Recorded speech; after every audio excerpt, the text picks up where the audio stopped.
Hello అందరికీ. Summer వచ్చింది. మామిడికాయలు వచ్చేసాయి.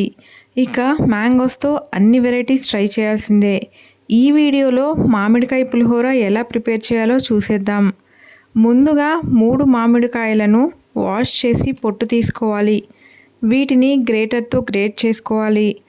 కడాయితో 4 టేబుల్ స్పూన్స్ ఆయిల్‌ను వేసి ఆయిల్ వేడెక్కాక అందులో హాఫ్ కప్ పల్లీలు వేయాలి. అలాగే 2 టేబుల్ స్పూన్స్ పచ్చిశనగపప్పు కూడా వేయాలి. ఇవి ఫ్రై అయ్యాక హాఫ్ స్పూన్ మినపగుండ్లు, పావు స్పూన్ ఆవాలు, పావు స్పూన్ జీలకర్ర వేసి ఇవి వేగాక 5-6 పచ్చిమిర్చి నిలువుగా కట్ చేసి వేసుకోవాలి. అలాగే 5-6 ఎండుమిర్చి, 5-6 రెమ్మల కరివేపాకు వేసి బాగా ఫ్రై చేయాలి.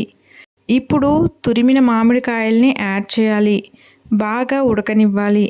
ఇందులో పావు స్పూన్ పసుపు వేసి బాగా కలపాలి. ఇప్పుడు ఈ మిశ్రమాన్ని అన్నంలో వేసి బాగా కలిసేలా కలిపేస్తే మామిడికాయ పులిహోర రెడీ.